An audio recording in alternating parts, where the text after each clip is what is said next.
ও হরি ও ও ওরা ও হরি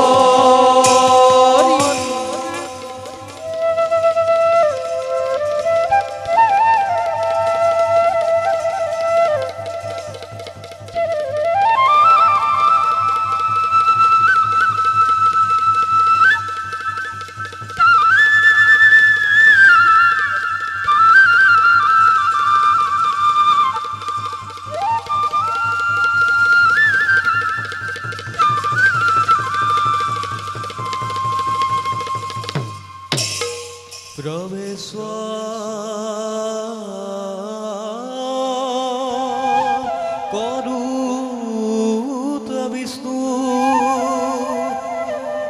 সক্রান্ত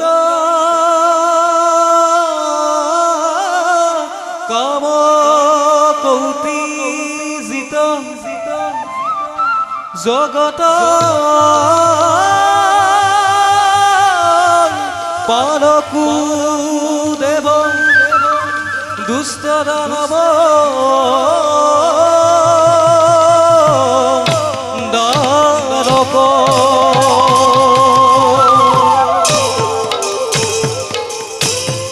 গীত রাগ কি ধরা তাল এক তাল এক তাল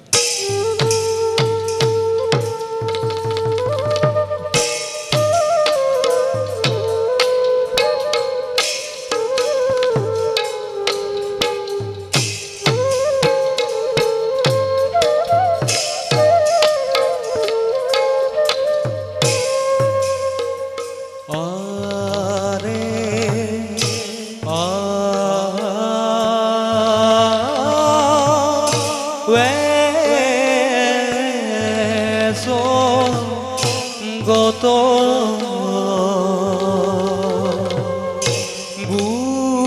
গুরু কয়ু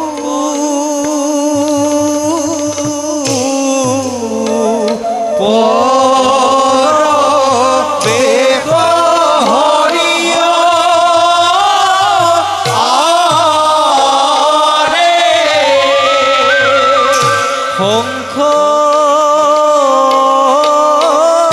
চক্র গদা পদ্ম দেখি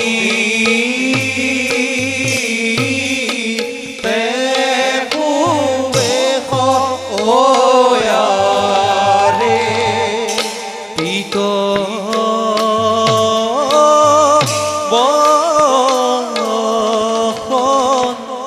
শ্যাম তরু ত্রিভা দবু শ্রুতি হরিয়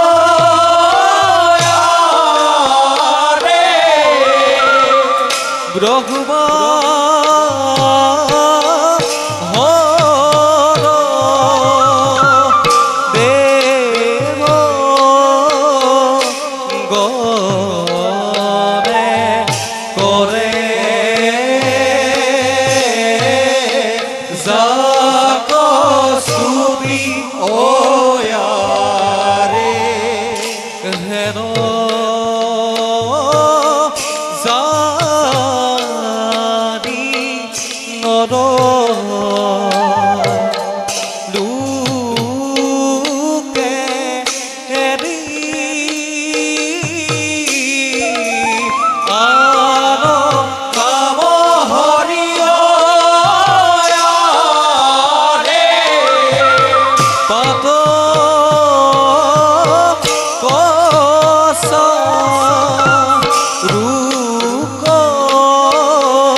আমি এই বিশ্ব ব্ৰহ্মাণ্ড গৰাকী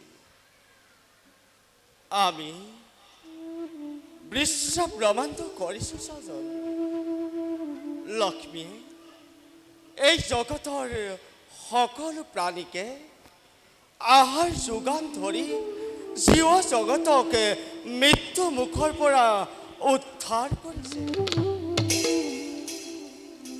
আমি সেইদৰে দুষ্টক দমন আৰু সন্তক পালন কৰি ভূভাৰে কৰিছোঁ হৰণ ইয়াৰ বাবে আমাৰ যুগে যুগে অৱতাৰে বসুধাৰ পক্ষত কাৰণ আমি বিষ্ণু আমি ওমকাৰ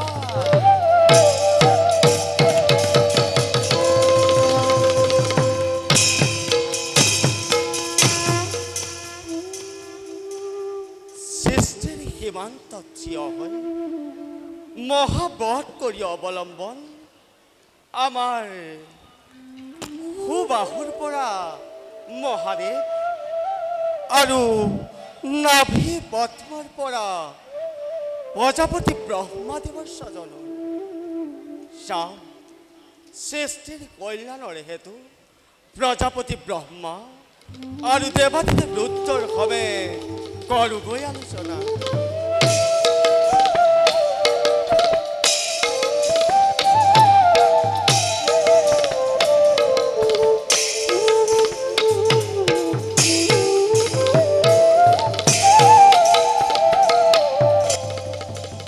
ও হরি ও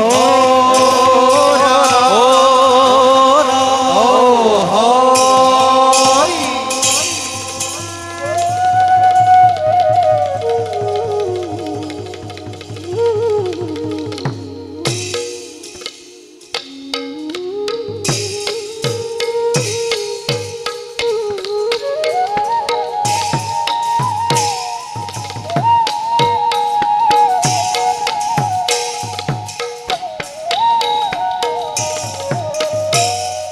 প্রবে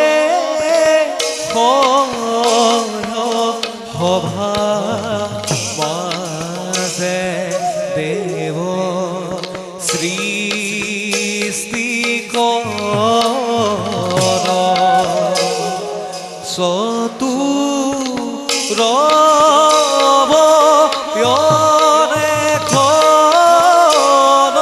দেখি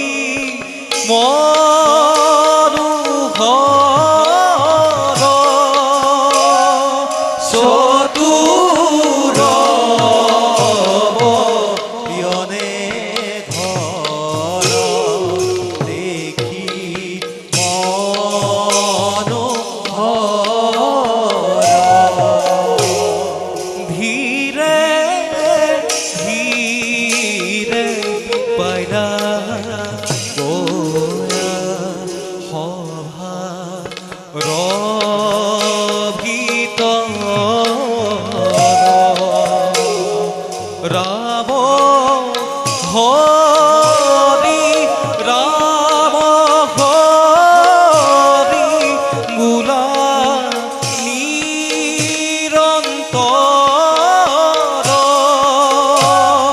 রাম হরি রাম হরি গুলা নিরন্তর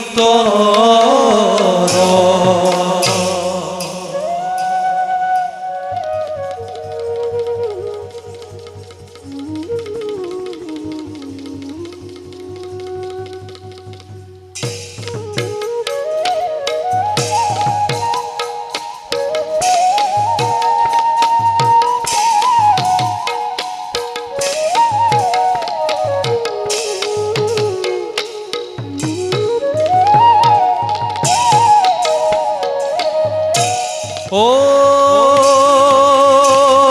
হরি ও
ফুল ধৰি চলে দেখিতে সুহন হাতে ফুল ধৰি চলে দেখিতে সুভন দেখিতে সুভন কতু ক্ষণে পাইলা গয়া সধাৰধি তৰ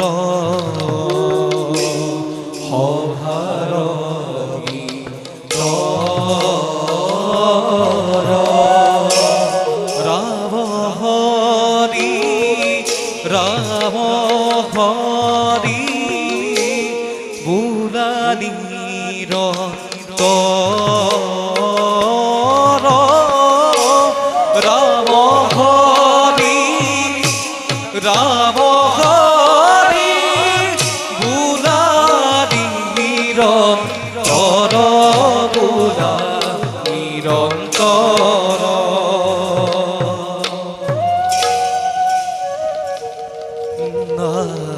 নাগেন্দ্ৰ হৃদয় ত্ৰিদুষায়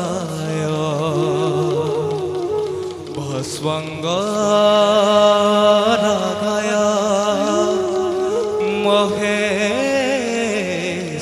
মহেশ্বরায়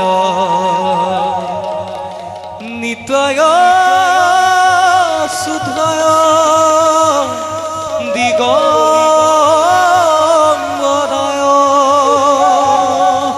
তস্मै নকারায় নমঃ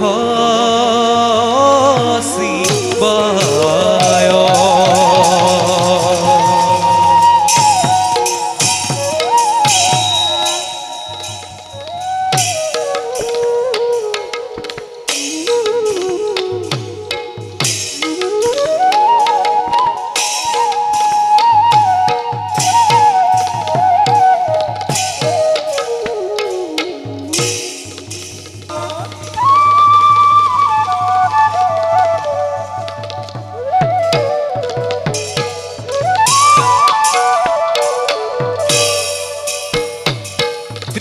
ত্রিমূর্তির মানপুত্র প্রবেশ করিলা যার ভরে বকুমতি কপিব ধরিলা হের সারি নরলোকে এরিয়া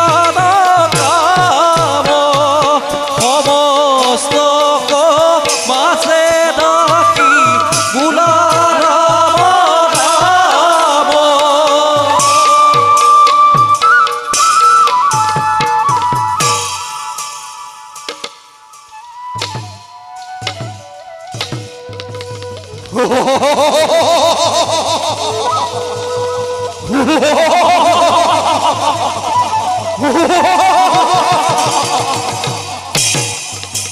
প্রলয় প্রলয় মহাপ্রলয় প্রভু প্রভু প্রভু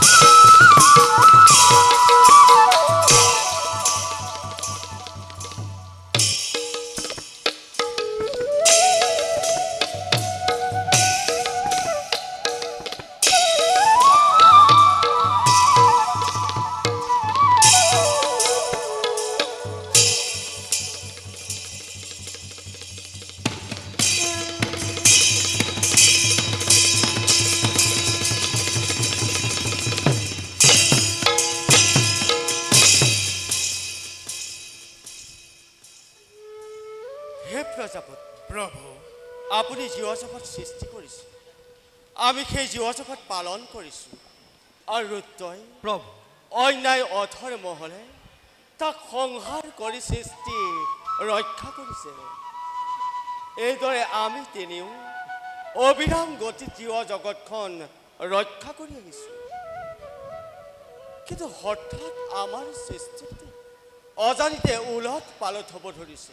প্ৰভু কাৰণ প্ৰজাপতিয়ে সৃষ্টি কৰিবলৈ পাহৰিছে, প্ৰভু আমি বিষ্ণুৱে পালন কৰিবলৈ পাহৰিছোঁ, আৰু ৰুদ্ৰই সংহাৰ কৰিবলৈ পাহৰিছোঁ। প্ৰভু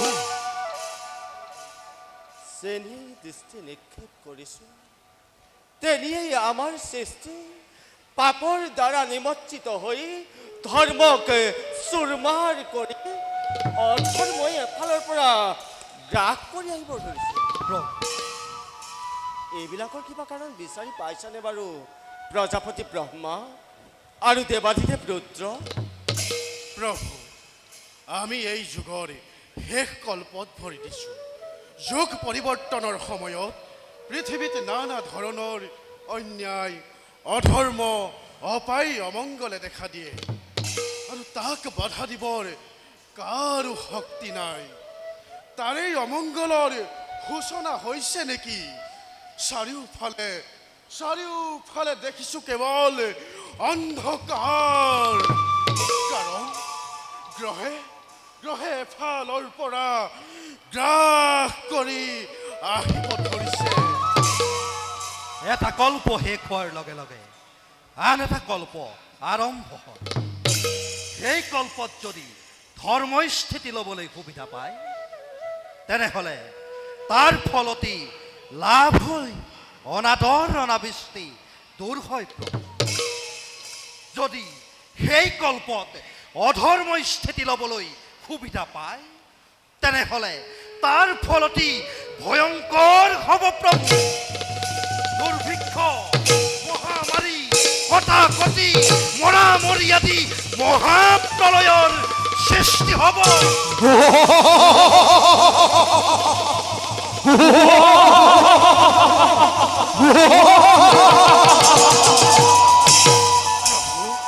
প্ৰভু মহাবিপদৰ আগজাননী আৰম্ভ হ'লেই হৌতো আকাশ মাৰ্গত ইখন দৈত্য তাৰ ভয়তে পৃথিৱী কঁপিবলৈ ধৰিছে। প্ৰভু সোনকালে চক্ৰ প্ৰহাৰ কৰক।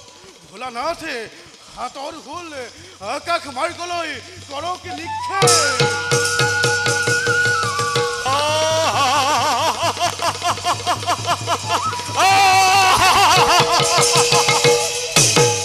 কোনটোৱে মায়াৰূপী পলায়নকাৰী দৈত্য? সোনকালে দে পৰিচয়, নহ'লে সুদৰ্শন প্ৰহাৰ কৰি তোৰ মুণ্ড ছেদন কৰিম। কোন তই? নহ'লে এই মহাহুলে তোৰ বুকু ভেদ কৰিম। হে ত্ৰিদেৱ, অস্ত্ৰ প্ৰহাৰ কৰি একো লাভ নাই। আপোনালোকৰ অস্ত্ৰ সম্বৰণ কৰক। মই আপোনালোকৰ মানস পুত্ৰ মহাকাল। মহাকাল? মনত পৰা নাই নহয়? মনত পেলাওক। আপোনালোকে মোকে সৃষ্টি ৰক্ষাৰ ভাৰ কৰিছিল অৰ্পণ। কৰিছে, কিন্তু অসময়ত আবিৰ্ভাৱ হোৱাৰ কাৰণ কি? সৃষ্টি ৰক্ষাৰ ভাৰ আমাৰ হাততেই কৰিছিল অৰ্পণ, কিন্তু এতিয়া সেই দায়িত্ব পালন কৰিবলৈ আমি অপাৰগ প্ৰভু। তাৰ কাৰণ পৃথিৱীত অন্যায় অধৰ্ম অত্যাচাৰ অবিচাৰ তোৰ সীমাত উপনীত হৈছে। ধৰ্মৰ নাম গোন্ধে একোৱেই নোহোৱা হৈ গৈছে। অধৰ্মই সকলোবিলাকে এফালৰ পৰা গ্ৰাস কৰি আহিছে। মহাকাল, মই আৰু চাই থাকিব নোৱাৰো প্ৰভু। তাৰ কাৰণ কি কৰিম বুলি ভাবিছা মহাকাল? ইয়াৰ কাৰণ অতি ভয়ংকৰ হৈ উঠিব। এই পৃথিৱীত মহাপ্ৰলয়ৰ সূচনা হৈ মহাসাগৰৰ পানীয়ে সকলো ডুবাই পেলাব। আগৰ শিক্ষা সভ্যতা জ্ঞান বিজ্ঞান সকলোবিলাকে ডুব যাব। বেদাংগ ঋষিমুনি সকলৰ সকলোবিলাক ডুব যাব সাগৰৰ অতল গৰ্ভ। মহাকাল, সৃষ্টি ৰক্ষা নহলে পৃথিৱীৰ নৰ মনুষ্যৰ কি দশা হ'ব মহাকাল? পৃথিৱীত ধৰ্ম বুলিবলৈ একো নাই প্ৰভু। অধৰ্মই সকলোবিলাকে গ্ৰাস কৰিছে। মই আৰু চাই থাকিব নোৱাৰো প্ৰভু। মোৰো কাৰ্যকাল শেষ হৈ আহিছে। গতিকে মনত ৰাখিব, পৃথিৱী ধ্বংস অনিবাৰ্য। ইয়াৰ উপায় দিছ মহাকাল। উপায় পৃথিৱীৰ সপ্তদ্বীপৰ ভিতৰত জম্বুদ্বীপৰ মহাধৰ্মপৰায়ণ ৰজা সত্যৱতেই মহাপ্ৰলয়ৰ মাজতো জীয়াই থাকিব প্ৰভু। তেওঁ দ্বাৰাই পুনৰ সৃষ্টি ৰক্ষা কৰিব পাৰিব। পিতামহ প্ৰজাপতিয়ে যিমানবিলাক বেদ বেদাংগ আছে সকলোবিলাক পিছৰ জন্মৰ বাবে সংৰক্ষণ কৰি ৰাখে। আৰু দেৱাদিদেৱ ৰুদ্ৰই এই মহাপ্ৰলয়ৰ মাজত মহাসাগৰৰ বুকুত যিবিলাক মহাকায় ৰাক্ষসৰ জন্ম হ'ব সেইবিলাকক আপোনাৰ এই মহাশূলেৰে ধ্বংস কৰিব লাগিব। আৰু আমি কি কৰিব লাগিব মহাকাল? হে দয়াময়, আপুনি সত্যৱত ৰজাক লগত লৈ সেই সময়ত যি অৱতাৰৰ প্ৰয়োজন হয় তাকে লৈ সৃষ্টি ৰক্ষা কৰিব।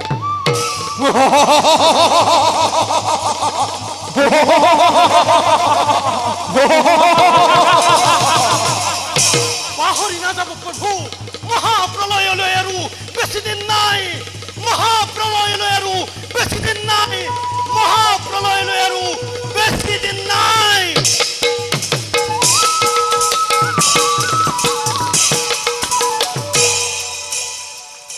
এই সুন্দৰ বিনন্দীয়া সৃষ্টি, বেদ বেদাংগ, শিক্ষা দীক্ষা, সাহিত্য সভ্যতা মহাপ্ৰলয়ত লোপ পাব। পুনৰ সৃষ্টি কৰিবলৈ থাকিব ক'ত প্ৰভু? প্ৰজাপতি, প্ৰভু আপুনি এতিয়াৰ পৰা যিমানবোৰ বেদ বেদাংগ কৃষ্টি সভ্যতাৰ নিদৰ্শনত থকা সকলো সামগ্ৰী এপদ এপদকৈ সংগ্ৰহ কৰি ৰাখক। মহাপ্ৰলয় শেষ হোৱাৰ পাছত যাতে পিছৰ কল্পত মানৱে পুনৰ জ্ঞান লাভ কৰিব পাৰে তাৰ ব্যৱস্থা কৰক। কিন্তু প্ৰভু, আটাইবোৰ সভ্যতা সংস্কৃতিৰ নিদৰ্শন সংগ্ৰহ কৰাটো ইমান সোনকালে নহ'ব সম্ভৱ। তাৰোপৰি এনে এটা পৰিৱেশত কোন ক'ত পৰি থাকে তাৰ কোনো ঠিকনা নাই প্ৰভু।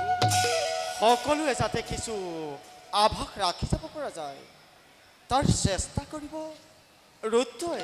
প্ৰভু মহাদেৱ হঠাৎ মহাবল ধাৰণ কৰি সকলো ৰক্ষণাবেক্ষণৰ দায়িত্ব গ্ৰহণ কৰক। বিশেষকৈ বেদ বেদাংগ কৃষ্টি সভ্যতাৰ নিদৰ্শন যদি কিবাদৰে অনাৰ্যৰ হাতত পৰে এই পৃথিৱীৰ পৰাই আৰ্য ৰাজত্ব অৱসান ঘটিব। গতিকে প্ৰজাপতিৰ ৰুদ্ৰ প্ৰভু এতিয়া ৰৈ থকাৰ সময় নাই। গতিকে নিজ নিজ কৰ্তব্যত অগ্ৰসৰ। ভাল প্ৰভু, আমিও তেন্তে নিজ কৰ্তব্যত সংগ্ৰহ বলক প্ৰজাপতি।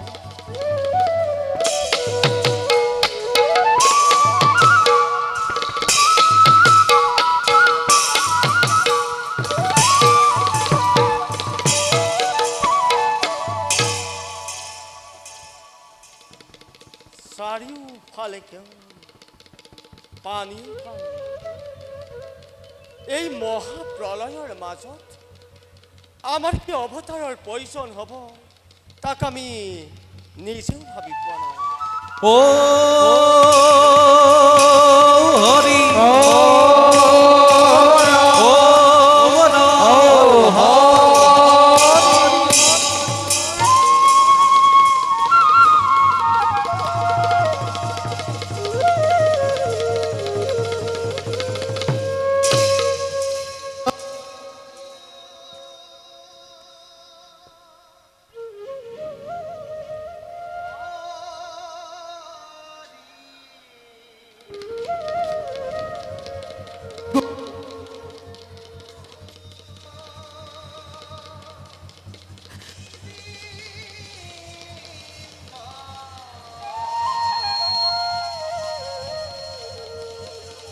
রাম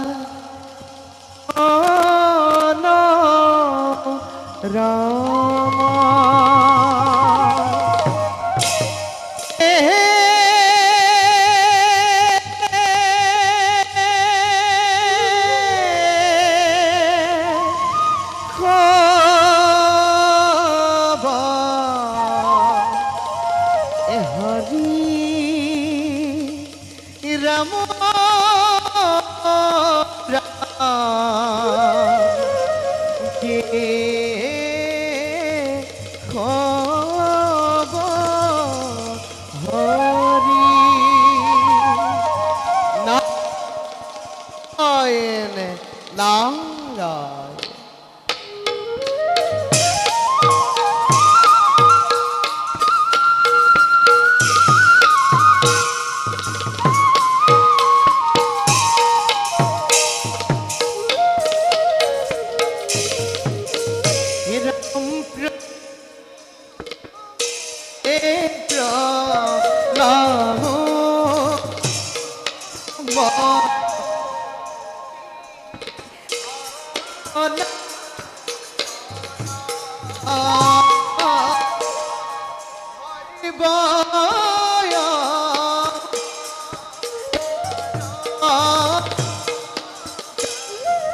রানা রানা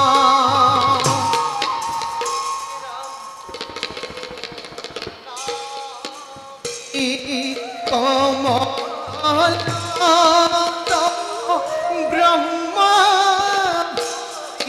লজত যুগে যুগে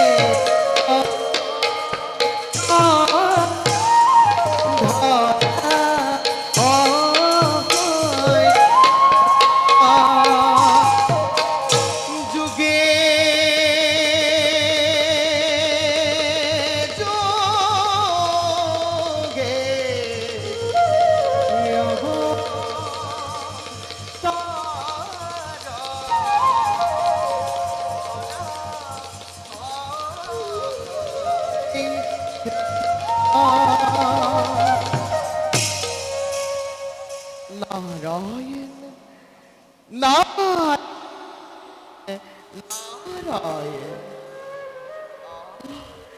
আজি আমার পরম সৌভাগ্য স্বয়ং বৈকুণ্ঠপতি নারায়ণ কাজীময়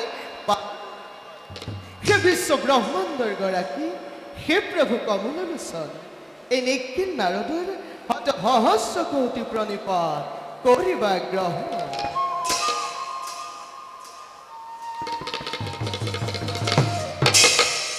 প্রভু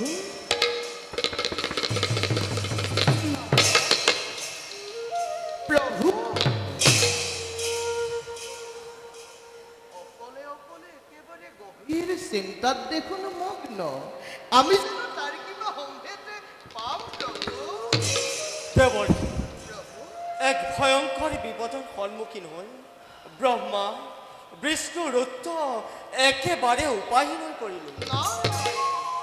এইমাত্ৰ মহাকাল আবিৰ্ভাৱ হৈ মহাপ্ৰলয়ৰ আগ জাননী দি গ'ল। মহাপ্ৰলয়ত পৃথিৱী ডুব যাব, চাৰিওফালে কেৱল পানী পানী। নাৰায়ণ মাত্ৰ দৈত্য ৰসুৰবোৰ ভয়ংকৰ হৈ দিব। এইবিলাক সংসাৰ কৰিবলৈ ৰুদ্ৰনো কিমান সময়ৰ প্ৰয়োজন আৰু প্ৰভু দুষ্টক দমনে শান্ত পালন অৱশ্যেই কৰিবই লাগিব। আপুনি কথাটো একেবাৰে পাতলকৈ ভাবিছে। আপুনি ভাবি চাওকচোন, এই ধ্বংস হৈ যোৱাৰ সৃষ্টি পুনৰ গঢ়াটো জানো ইমান সহজ? অৱশ্যে ঠিকেই প্ৰভু এই মহাপ্ৰলয়ত পৰি কোনো কতো বাচি নাথাকিব প্ৰভু। নহয় দেৱকী, প্ৰভু এইমাত্ৰ মহাকালে কৈ গ'ল নাৰায়ণ এই মহাপ্ৰলয়ৰ মাজতো জম্বুদ্বীপৰ ৰজা সত্যবত জীয়াই থাকিব।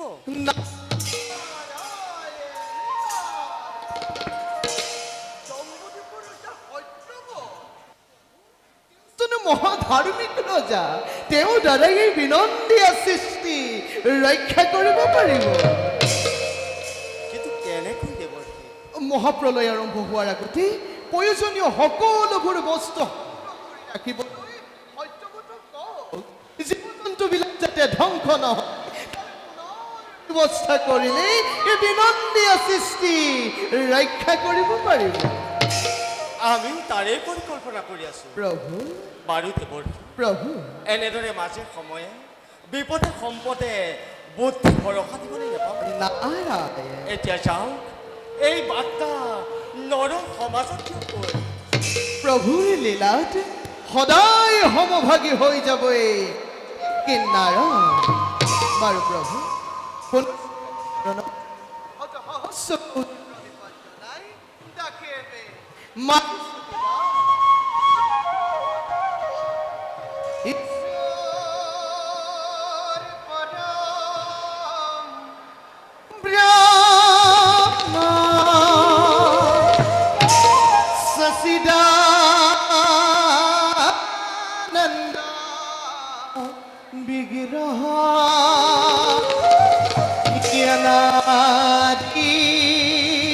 আদি ৰঘুবিন্দ সৰ্বকাৰণ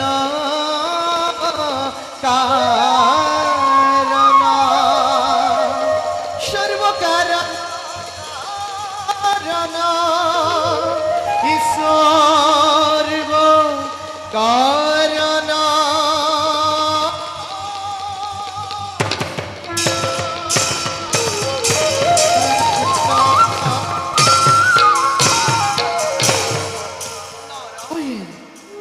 নাৰায়ণ নাৰায়ণ এৰ ঈশ্বৰ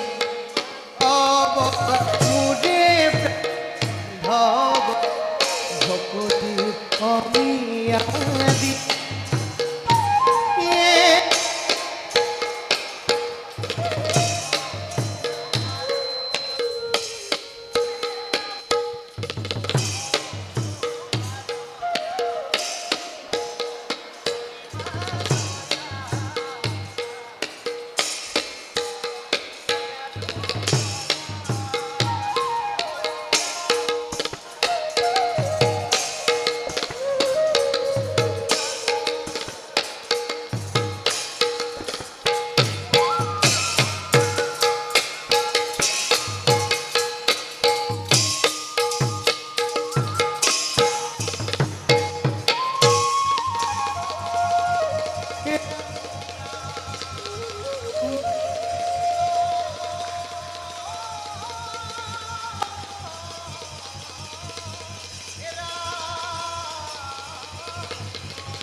বুজিছো, আমাৰো নতুন অৱতাৰৰ অতি সমাগত।